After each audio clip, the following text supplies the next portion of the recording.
It's now my immense pleasure to introduce our next speaker, Isabel Nolan, who has a very expanded practice which involves sculptures and paintings and textile works, photographs, writing, works on paper. And it was actually quite soon after we had one of our Zuarts brainstormings with Philip, with Beeche, with Daniel, with Christina, thinking about that theme, that I went to Dublin. It was basically for a day of research to make studio visits with our friend Rachel Thomas. And we arrived in Isabel's studio. I realized that Isabel had actually not only created a portrait of Simone Weil, that gravity and grace were all over the theme of a recent exhibition she had done at the Douglas High Gallery, called Calling on Gravity, which has a lot to do with what Simone Weil writes when she says all the natural movements of the soul are controlled by laws analogous to those of physical gravity. Grace is the only exception. And so, we talked with Isabel about those exceptions, saw many portraits of Giordano Bruno, the theologician and cosmological theorist, the already mentioned Simone Weil, but also the great Paul Thek, and of course also Tony Soprano. So we're very, very delighted that Isabel is going to give us now a talk. And please give a very, very warm welcome to the amazing Isabel Nolan.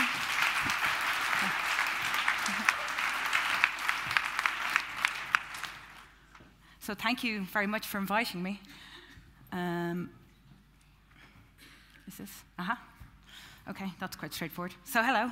I'm going to do the opposite, and I'm going to bathe myself in light and move around. So when Hans Ulrich came to the studio last year, he asked me if I draw every day, which I think a good artist is probably supposed to do. But I realized that the only thing that I do every day is lie on the floor. And sometimes I lie on the floor because I'm kind of tired or sleepy, but generally horizontality, it seems to help me think and to concentrate. And occasionally, with a kind of great pleasure, I'll drift into that kind of altered state that precedes sleep. And I'm sure you're all familiar with this when uninvited imagery and these sort of weird ideas arrive to mind. And when I was thinking about it after the studio visit, I was wondering if this might be a reason that the English word lying means to be both to be untruthful and also to be supine. So this is me busy installing an exhibition, which is a very familiar sight to anybody who has worked with me.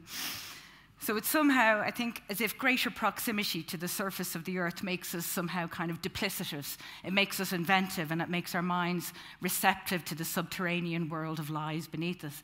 And the thing is that physical lowness or horizontality, it's often used as a metaphor for lacking control, for surrendering. So you have these phrases like taking something lying down, not standing on your own 2 feet, sleeping on the job, and these all imply some kind of failure to be in command.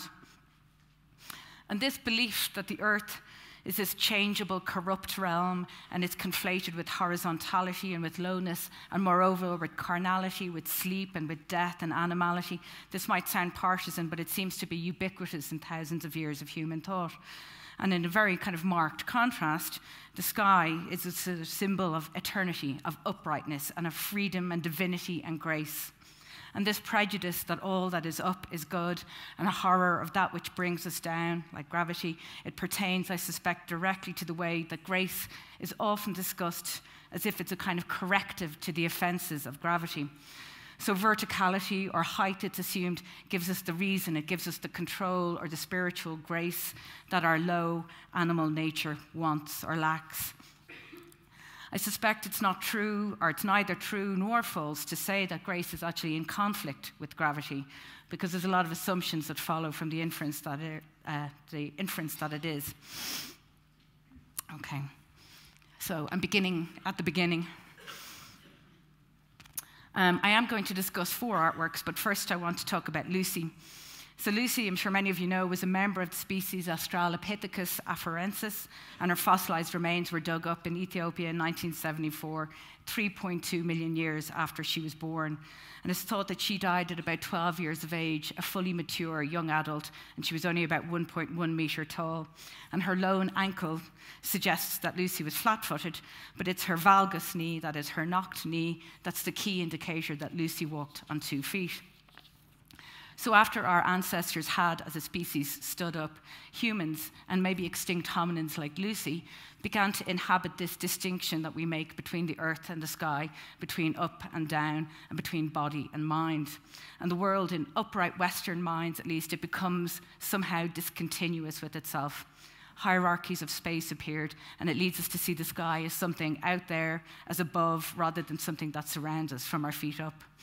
So our bodies, our feet in particular, they've kind of come to represent that part of us which is constrained by nature, which is in contact with the surface of the earth, with the world of change and death and decay, whilst our minds and our souls look to eternity for answers. Australopithecus were probably equally comfortable moving through the trees as they were on foot. So I keep wondering, did Lucy have a sense of up and down? And might a being who lived 3.2 million years ago had a concept of gravity and grace, or a concept of reality and correspondingly of unreality or imagination? And did she unthinkingly sense that she was of the world, or did she feel, as most of us do, somehow separate from it? I'm really interested in Lucy because I'm interested in how important being upright is to human thought. It's also a way of sort of flagging a kind of foolish fascination that I have, which might be slightly mystical, which will take me back to Simone and Bruno and people, with the idea that once we occupied a world that was not formulated in terms of these binaries of earth and sky, gravity and grace, body and mind, but as a continuum, and ourselves indivisible from it. And I wonder if by testing the reality of this kind of constructs with works of art, if we can find connection where there seems to be difference or opposition. So usually the relationship between gravity and grace is couched as a kind of negotiation of control, of freedom and agency, overcoming involuntary constraint. But I think beauty is not necessarily predicated on grace, on transcending gravity. I think rather it's a fusion or even kind of a confusion of both gravity and grace, which affirmatively affirms our human in-betweenness, which blurs the distinctions that we readily inhabit. So with this in mind, as a human who thinks quite a bit about verticality whilst I'm lying on the floor, I'm going to discuss some things made by people other than me, which have been very inspiring to me, though. Works that I sense undermine these kind of simple divisions and revel in in-betweenness and in confusion. This is Love and Mensch. I first saw Love and Mensch's image online many years ago. They were a he and then a she, but now consensus has shifted again. And though known as line man in the Anglophone world, I prefer line human. So line human, above all else, looks to me like a being who works very hard to join the heavens and the earth. So I made this rug to give some form to that thought. And he was made, I suspect, by somebody who sensed that the world is not necessarily only what it appears to be. So he has a cave-line head and 4 limbs, and then the body of a short-legged human. And this was carved from a mammoth tusk around 38,000 BCE. It's the oldest known fabricated figurative sculpture, and this has been reconstructed from 268 tiny fragments of ivory, and it's absolutely exquisite. It's only 31.1 centimeters tall, and every atom of it, I think, is suffused with a mystery. All of these cracks and gaps. It's an incredible piece of work. So it lives in a museum in Ulm, but finally we met last year in real life because Line Human was displayed in the British Museum. And I was completely prepared to be disappointed, but the object has a mesmeric power that's utterly disproportionate to its size. So Living with the Gods was the exhibition in the British Museum, and it posited that beliefs in spiritual beings and worlds beyond nature are characteristic of all human societies. And Line Human was the poster boy for the exhibition. And it strikes me that the birth of spirituality or supernatural belief is a very heavy weight for this creature, the oldest piece in the show to carry. But very frequently, the artifacts of the Upper Ice Age are correlated with these enormous metaphysical claims: the birth of religiosity, belief in the supernatural, the emergence of humanity, of a soul that separates us from the animals. But I wonder, does this figure have much more prosaic origins, even profane ones? And it strikes me that this could be a nascent artistic provocation, simply testing the nature of reality, or even a proto-scientific exercise, this kind of peculiar document of trying to figure out what would happen if a lion and a human were able to mate. And I think it just could have been produced by somebody. Oh, sorry, forget that. So Line Human, my favorite idea is that Line Human is just the protagonist of a very, very ancient bedtime story. So it looks to me like the work, so he's only this size, just in case, it's worth emphasizing. He looks very monumental in these photographs. It looks like the work of a hominin that had discovered that narrative and meaning are as malleable as clay, which is an enormous but not a metaphysical claim. Ivory was slowly shaped, and something completely unreal was brought into being, into reality. And you can see that Line Human's mouth turns up a little on the side, so he looks thoughtful, and his completely unnatural stance looks purposive. I think it's as if human posture has gifted him with the reasoning intellect. So perhaps even 40,000 years ago, verticality was the basis of rationality, of animal instincts left behind. The lion's head is elevated. The animal's power, its captivating terror, is somehow tamed by human form. And standing on tiptoe, straight-legged, straining to escape the earth or its nature, perhaps it is a simple story of grace overcoming gravity, of reason overcoming instinct. But equally, it might tell of power drawn from animal nature, of self-consciousness superseded by killer instinct. And we will never know because there's a complete vacuum of information that surrounds its production. So Line Human, it's worth noting, can't stand on his own 2 feet. He must be propped up. And I keep imagining now the creator of Line Human carrying him about like a baby and showing Line Human all of the ruptures that his appearance made apparent in the world, between human and animal, between earth and sky, between body and mind, horizontal and upright, and gravity and grace. And I don't know whether such gaps were exaggerated or somehow closed by Line Human's uprightness and in-betweenness, but undoubtedly an object such as this changed reality, and it changed what the world could mean. So I'm speeding through time. So this is Dorophorus, carved around 440 BCE, a Roman copy of a Greek original. His curtailed power, his almost kind of, I think, pornographic ruin and contrapposto elegance, it seems as perfect to me, perfect conflation of fantasy, of reality, of power and intimacy. And orbiting the work, this kind of inhuman but radiant stone flesh is very suggestive. It invites you to touch, but it's forbidding and has this kind of derelict perfection that insists that you keep some distance. And here, I think gravity and grace are in straightforward tension. I had a complete fixation with this sculpture, basically a crush on it at one time. I carried its postcard with me all the time.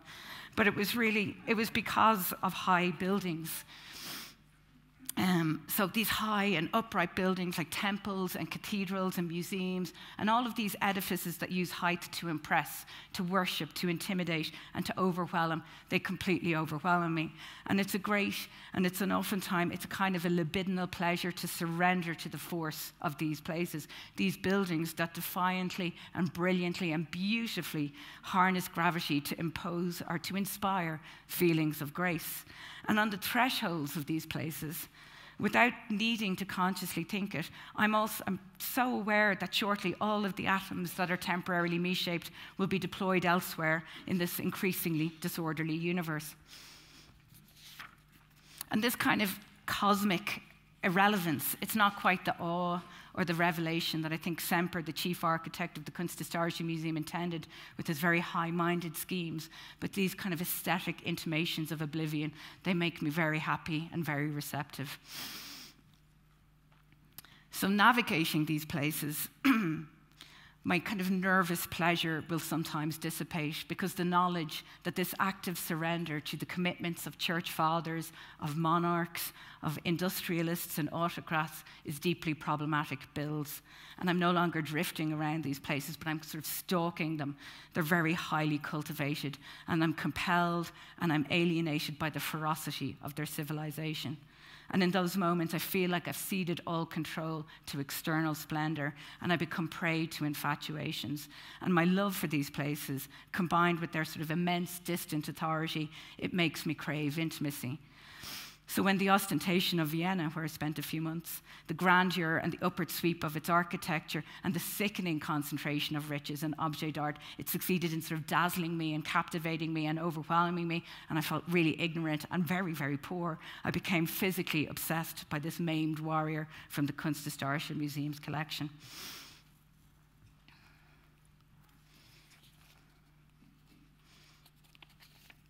So in a similar vein, After descending from the kind of vertiginous heights of London's St. Paul's Cathedral, I skirted the interior walls and I was trying to avoid all the oppressive and high, empty, God-shaped dome space.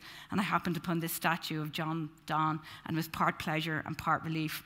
And Donne, I found out later, he's a very famous British poet, but he had also been the Dean of St. Paul's.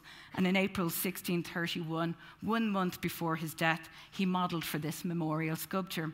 A painter was hired to make a life-size drawing, and though gravely ill with stomach cancer, Donne knots himself head to toe inside his burial shroud, and he stands on a specially made wooden model of a funeral urn. So the resulting this is you can see this is an engraving based on the lost original portrait. So this resulting full-length portrait was set by his deathbed. And 1 year on, this altogether unique upright funerary statue, unlike nothing that had preceded it, carved by master craftsman Nicholas Stone, was installed in the cathedral. And very, very, very instantly, I was struck. You don't quite get it in the photographs, but the surface of the stone is like silk. It's so beautifully carved. It has these gravity-defying ruffles of fabric, and of course, John's face. He meets death not with this sort of standard, dutiful, holy expression, but with this look of private rapture. And the gaunt face of the drawing is made youthful again.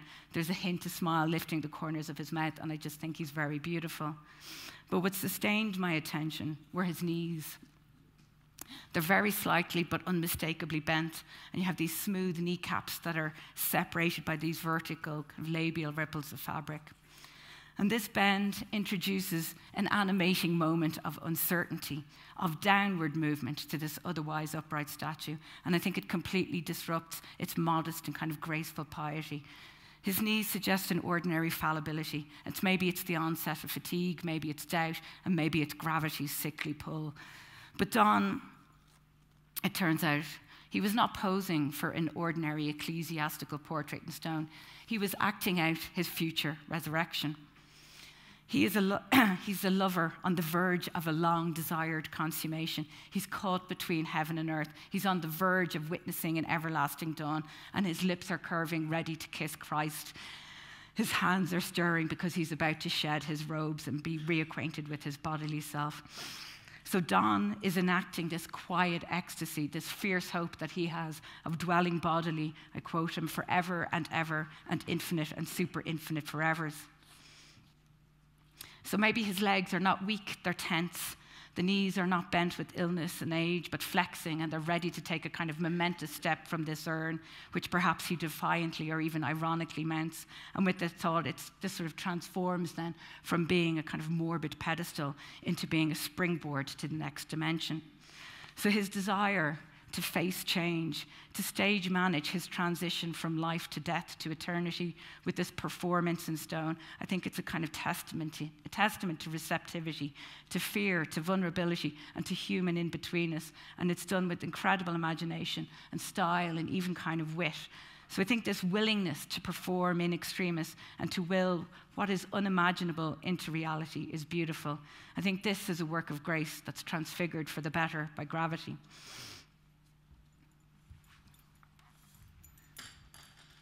Excuse me.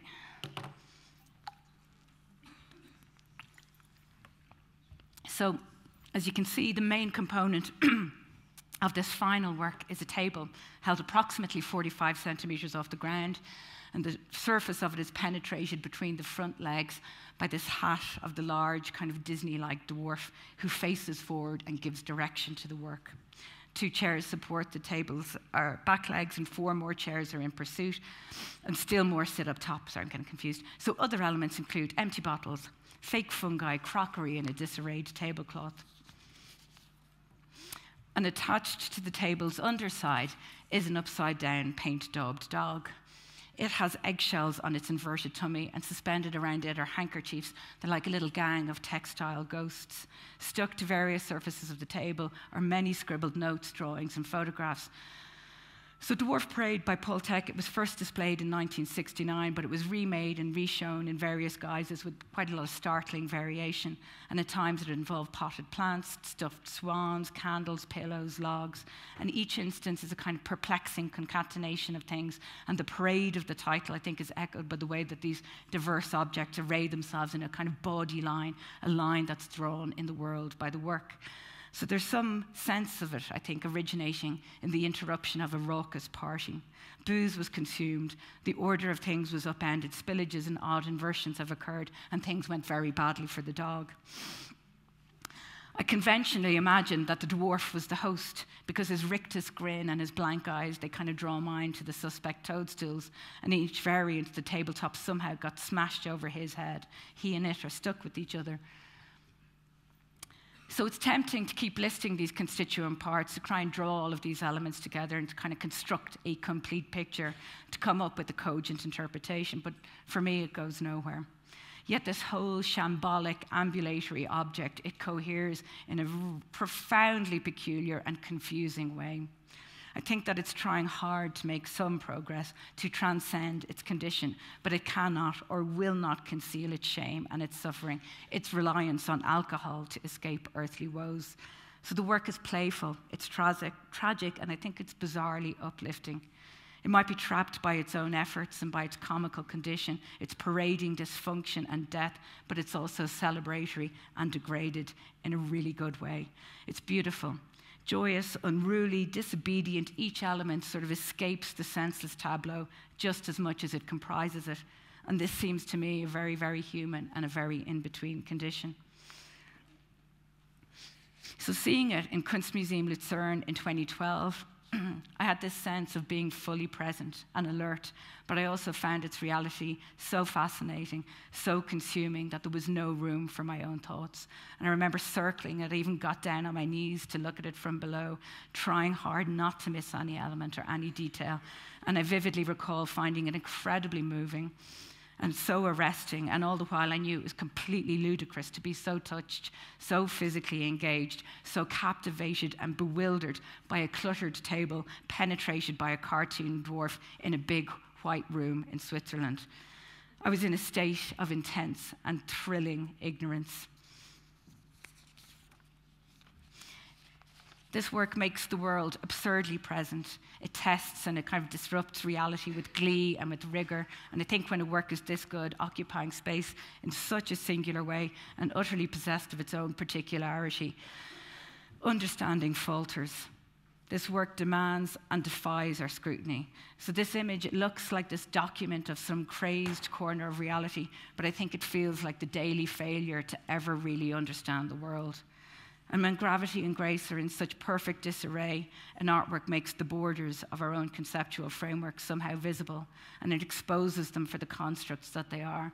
And this sense of active surrender, that thrill attendant on negotiating our relationship with oblivion, with reality, and moreover the mental and physical and difficult demand of looking and looking when you know that sight alone is not near enough to take in certain works, that's beauty. Your skin and your body is feeling the work too. So I'm very nearly finished. I've had, for many years now, a sense that the gravitational forces exerted by artworks operate not on the Newtonian principles that pertain in our lived experience on the surface of the earth, but they work much more in line with the language of general relativity. Of course, there's no scientific basis to this, but nevertheless, I've had a few really unforgettable encounters with artworks like the ones I've just talked about, with objects that convince me that they can alter the shape and passage of space and time. And time somehow passes unevenly in this rapture of being with the work, and slowly attending to these pieces with one's whole being, the world closes in. Space and reality bends, light shifts, and an hour goes by in the slow blink of an eye. And with these protracted moments of perplexing revelation, an intense encounter with reality is made, and that undifferentiated meeting with world. And I think such beauty enables us to love the reality of the in-between human world, even whilst we sort of hate it. That's it.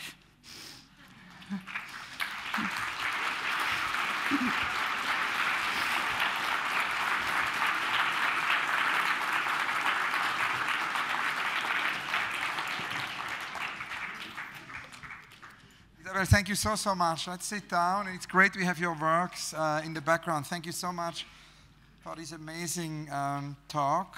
And actually, one thing I wanted to ask you is, in a recent lecture you gave, you talked about the universe, and it kind of connects to many things also Thomas Sarrazeno talked about.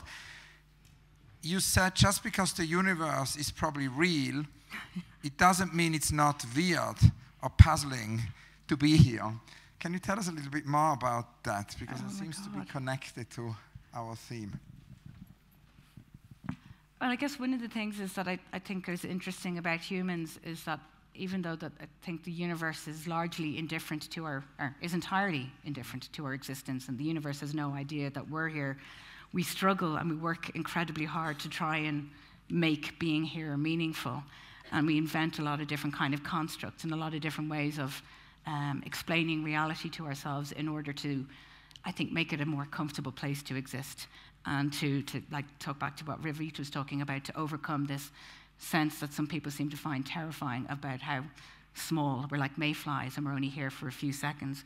But I mean, as to the puzzling bit, in a way I can only speak to it personally because I'm very fascinated by all the different ways that scientists and poets and theologians and all sorts of different people have found of narrativizing reality and bringing it into sense and making it possible to give shape to our existence and to the world. But whilst I'm fascinated by all of these different ways, I'm not particularly invested in any of them. And I'm in a state of perpetual confusion. And you sort of alluded to the sort of diversity of, you know, the kind of materials and things I use. And when I get asked about that, like by students or something, I usually begin with the line that I have to use multiple kind of materials because I'm confused in multiple ways. So that's it.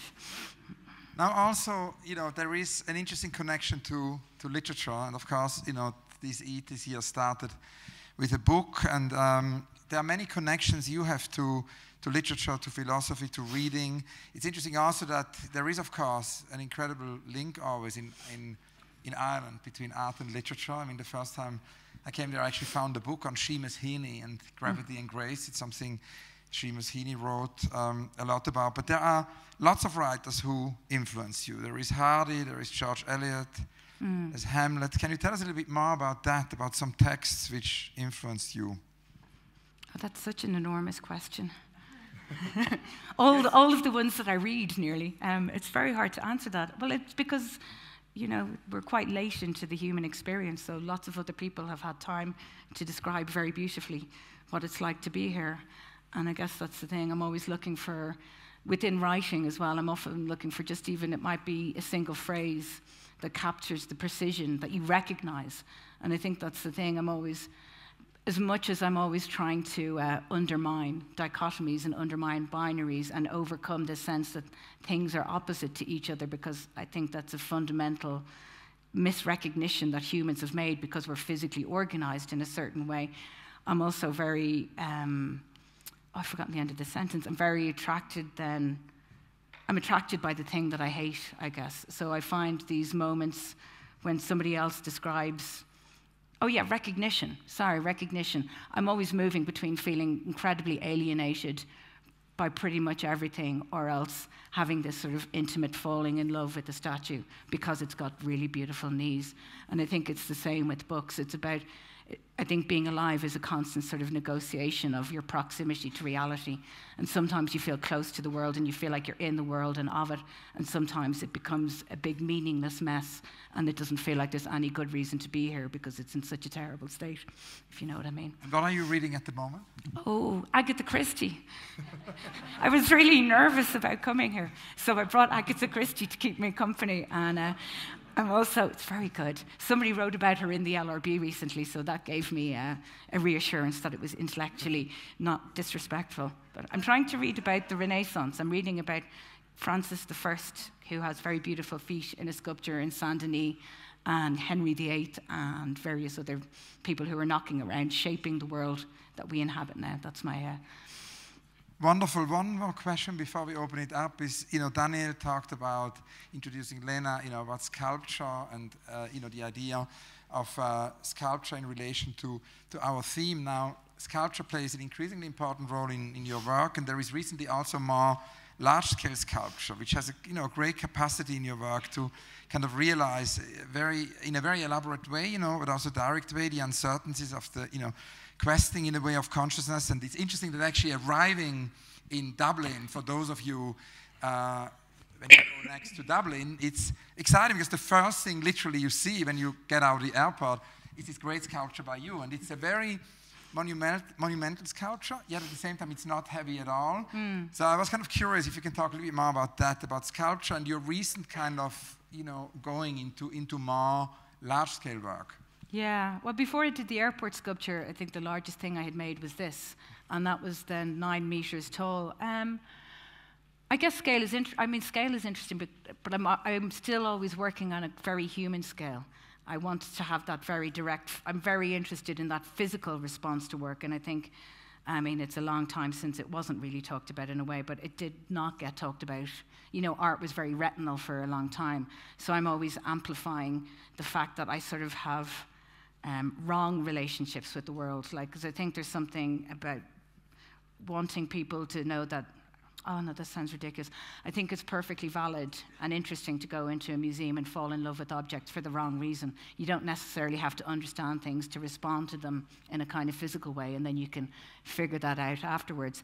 But it's just, in a really, really straightforward way, you take some material and you make a shape, and then meaning is happening in the world in a way that it wasn't happening before, and I'm completely fascinated by that. And if I can make something that has a certain kind of, is compelling and it's attractive, and this is might sound a little bit whimsical, but I used to describe certain works as having kind of bedroom eyes, and that they look at you and they're winking from across the room, and they're beautiful, and I'm really interested in color, but when you approach them, the hand goes up. And I think that's the sort of fundamental thing, is that we're always, like I keep saying, I'm trying to get closer to the world, but I keep hitting these walls of not understanding. And if I can make that physically happen with, sculptural objects, that makes me happy. That's the moment to open it up for your questions to Isabel Nolan. Do we have questions from you? Otherwise, I've got many more questions, but we wanted to open it. Yeah, I thought, maybe when we talk more, some questions will pop up. The characters, there is this show which prompted us really to talk about it, because it's very directly related to the theme, which you did basically in Dublin. It was called Calling on Gravity. And Martin Herbert wrote a great review of it and writes that, these 4 characters appearing in your usual light touch, watery oil paintings might guide you through it, Soprano, then the theologian, cosmologist Giordano Bruno, the philosopher, activist Simone Weil, and the artist Paul Thek, whom you talked about a lot. And each of them has, a strange, says Herbert, category-scrambling mix of the mystical and the rational. So it would be interesting to hear a little bit more about the show, and about these 4 characters and about the mix of the mystical and the rational, which is there. The calling on gravity, the title came from this. I think humans are always calling on gravity because when we want to make something impressive or important, we turn to verticality and we turn to height. And we're trying to, as I was sort of trying to, get to the beginning of it, we're trying in some way to escape the surface of the earth. And I don't quite understand it, because I think if we liked the earth more, we might treat it better. So there's and it might be much more sort of metaphoric or something like that, but particularly in the English language, is completely corrupted or has evolved in such a way that would suggest that any kind of downness or lowness is this really negative thing. So I was trying to understand, so I had a lot of photographs of feet in the show because I was trying to sort of love feet and like the way in which the human, so they're always culturally derided, and sort of people make jokes about people who have a foot fetish. Nobody makes jokes about somebody having a face fetish. And I don't quite understand why there's sort of this disgusting part of the body. So I was trying to think about how to love the world by loving feet more, and sort of setting that against these sculptures that were sort of making reference. You saw some of the kind of chandelier pieces earlier, to sort of failed grandeur. So to make grandeur into something that's physically engaging and sort of beautiful. And I'm really, really, really attracted to mystical thinkers, to people like Weil, and particularly maybe Giordano Bruno and Paul Thek, who I maybe have far less of an understanding of than other people in this room, so I have to be careful about what I say. But I love these mystical thinkers, but I don't buy into their commitments.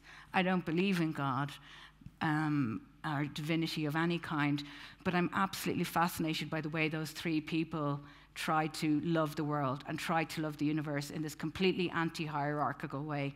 And they try and see everything in the universe as being connected. And I think that's a really fantastic way, but I'm trying to do it with secular ideas and not invoke higher powers and not invoke afterlives or transcendence or eternity. I just, trying to appreciate being here now. And then Tony Soprano was my kind of evil rationalist who, there's a quote from, I think it's the first episode of The Sopranos, where, I don't know if everybody knows it, is like a TV show about gangsters in New Jersey. And he says, "You are born to this shit. You are what you are." So he was like the devil in my sort of, thing. But he's also so attractive and he's so sexy. And within the TV show, he's an evil psychopath, but you want him to win. So for me, he got really mixed up. Oh, here. Is he there? That's supposed to be. He's really, he got mixed up in my head. He hates art. It's also this sort of small kind of character trait. He really hates art and he hates any elitist sort of nonsense.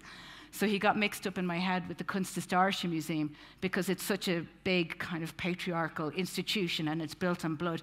But I would go there every day and I would be so happy and I would love it. And then I would feel bad for loving it.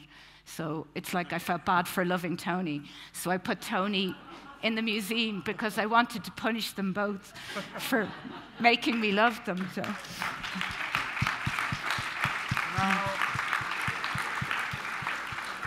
Brilliant. And now I know we are out of time, but Daniel rightly so said, I cannot end this without actually asking you the question on your unrealized project. And Daniel is right.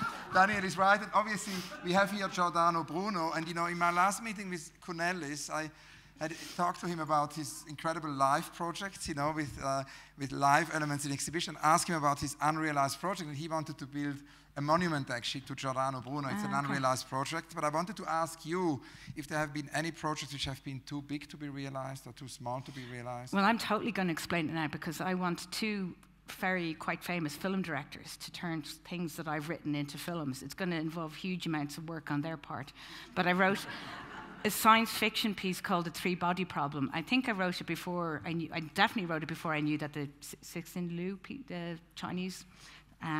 So that's going to involve a lot of CGI because I'm interested in the idea that if the world that we lived in was in a three-body system, which means we would have three suns, that we wouldn't have this binary of night and day, and everything would be different, and the whole kind of metaphoric basis of the human world that we're familiar with would be undone by the fact that we would live in this twilight world of changing light.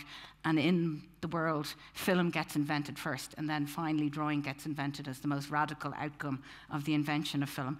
So, maybe I won't explain the second one, but there's another movie. It'd be fantastic. Very exciting. And now we have an urgent question from Svetlana. Oh. It has to be a short question, a short answer, because otherwise I'm in trouble. I think it's actually two questions, very short ones. Yes. What is it, your place of perpetual confusion? Is it impossibility of knowledge, or it is a sequence of contradictory beliefs, experiences through life? This is number one. And the second one, do you think it's possible to create from non-confused meditative state of mind? Or is it two same paths leading to the same way? I think the first bit is the kind of contingency. And so I'm just going to leave it at that, the kind of contingency of knowledge, which I think is fantastic and fascinating. And I always want to know more. But, there is a level of understanding. But even the word level is incorrect. But yeah, it's fundamentally, I guess, it's the fact that things shift. It doesn't make things wrong, but it makes them subject to change in a way that's very fascinating. So I get very puzzled by people who are very evangelical, I guess. And frankly now, I actually have forgotten the second question. But I lie on the floor and think about things a lot, so I think that probably is a yes. Okay, great. Thank you very much. Isabel Nolan, thank you so much. A big round of applause for Isabel Nolan.